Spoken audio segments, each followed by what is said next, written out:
আজকে আমি তোমাদের ষষ্ঠ শ্রেণীর ইতিহাস ও সামাজিক বিজ্ঞান যে বইটি রয়েছে তার এই পৃষ্ঠা নাম্বার দেখতে পাচ্ছ। এখানে 40 পৃষ্ঠায় তোমাদের একটি কাজ দেওয়া রয়েছে। তো এখানে দেখতে পাচ্ছ যে এর আগে কিন্তু আমরা এই যে ছকটি করে দিয়েছি। আজকে আমরা এখানে একটি কাজ দেওয়া রয়েছে, আমরা আজকে সেটি সমাধান করাবো।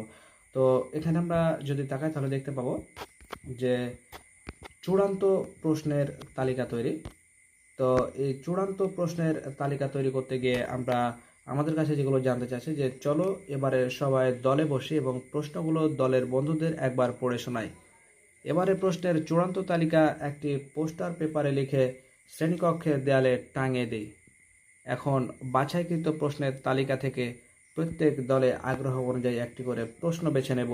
এরপর প্রতিটি দলের কাজ হলো প্রশ্নের উত্তর খোঁজা। তো চলো যাই, আসলে কীরকম ধরনের বিষয়টা হতে পারে সেটা আমরা সমাধানে দেখব। তো প্রিয় শিক্ষার্থী, আমরা ক্লাস 1 থেকে শুরু করে ক্লাস 10 পর্যন্ত সকল শ্রেণীর সমাধানগুলো অলরেডি চ্যানেলে আপলোড দিয়ে ফেলেছি। তোমরা তোমাদের প্রয়োজনীয় সকল ভিডিওগুলো চ্যানেলের প্লেলিস্ট থেকে তোমরা দেখে নিতে পারো এবং এরকমই নিত্য নতুন সকল ভিডিও সবার আগে পেতে চ্যানেলটি সাবস্ক্রাইব করে আজও আমাদের সদস্য হয়ে যাও। তো চলো যাই, শুরু করা যাক।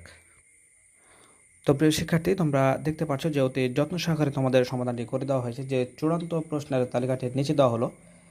আগেকার দিনের চাষাবাদ আর বর্তমান সময়ের চাষাবাদের ধরন কি একই?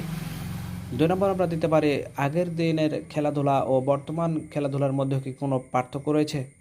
3 নম্বর আমরা দেখতে পাচ্ছি আগেকার সময় এবং বর্তমান সময়ে পোশাক পরিচ্ছদের মধ্যে কোনো পার্থক্য রয়েছে কি? 4 নম্বর দেখতে পাচ্ছি যে পূর্বের বিনোদন আর বর্তমানের বিনোদনের ব্যবস্থার মধ্যেও কি পার্থক্য রয়েছে? 5 নম্বর আমরা দেখতে পাচ্ছি আগেকার দিনের বৃষ্টিপাত কি বর্তমান সময়ের মতোই ছিল? তো প্রিয় শিক্ষার্থী, অতি যত্ন সহকারে তোমাদের সমাধানটি করে দেওয়ার চেষ্টা করা হলো। তো এরকমই সকল ভিডিও সবার আগে পেতে চ্যানেলটি সাবস্ক্রাইব করে আজও আমাদের সদস্য হয়ে যাও।